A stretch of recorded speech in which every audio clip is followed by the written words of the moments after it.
लोकसभा चुनाव के फाइनल से पहले सेमीफाइनल की पिच में फाइनल को लेकर पूरा खाका तैयार कर लिया गया है। जी हां, हम बात कर रहे हैं रक्षाबंधन के दिन एक विशेष गठबंधन की एक विशेष बैठक का।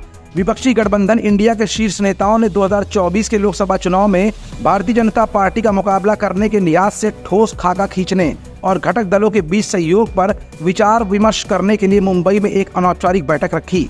ये बैठक गठबंधन को उस अंजाम तक पहुंचाने की थी जो 2024 के चुनाव में एनडीए के विजय रथ को रोकने की तैयारी कर रहा है।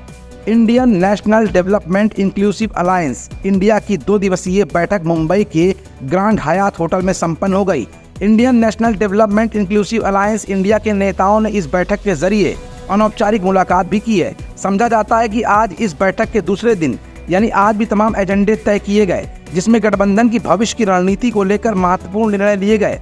इंडिया की बैठक से बाहर आए सपा चीफ अखिलेश यादव ने कहा कि बैठक बहुत अच्छी थी। जब उनसे पूछा गया कि क्या सीट बंटवारे पर कोई चर्चा हुई है, तो उन्होंने कहा कि अभी तक नहीं, लेकिन जल्द ही हो जाएगी। वहीं राष्ट्रीय लोकदल अध्यक्ष जयंत चौधरी ने कहा, देश को एक सामूहिक नेतृत्व की आवश्यकता है जो युवाओं और समाज के सभी वर्गों की जरूरतों और आकांक्षाओं के प्रति उत्तरदायी हो। हमें ऐसी सरकार चाहिए जो अपने संवैधानिक दायित्वों के प्रति संवेदनशील हो। मालूम हो कि विपक्षी गठबंधन की ये तीसरी बैठक थी। इससे पहले पहली बैठक जून में पटना में, जबकि दूसरी बैठक जुलाई में बेंगलुरु में हुई थी, जहां इसे Indian national development inclusive alliance India का नाम दिया गया था। इस बैठक के बाद अब गठबंधन एक समन्वय समिति की भी घोषणा कर सकता है, जिसमें प्रमुख विपक्षी दलों के 11 सदस्य हो सकते हैं। गठबंधन का एक लोगो भी जारी किया जाएगा। बैठक में इस बारे में भी मंथन किया गया कि क्या इसका संयोजक बनाया जाए या नहीं।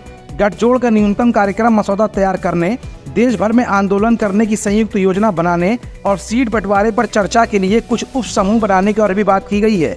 इंडिया के विभिन्न घटक दलों के नेताओं के इकट्ठा होने का अहम उद्देश्य ये विश्वास जताना था कि विपक्षी दल मिलकर 2024 में एनडीए का मुकाबला करेंगे।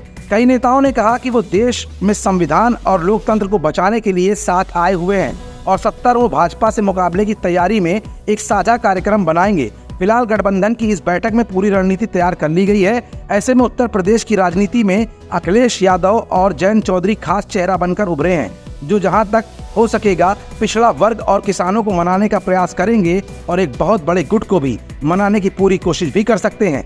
एसकेडी न्यूज के लिए तुषार शर्मा के साथ शिखर गौतम की रिपोर्ट।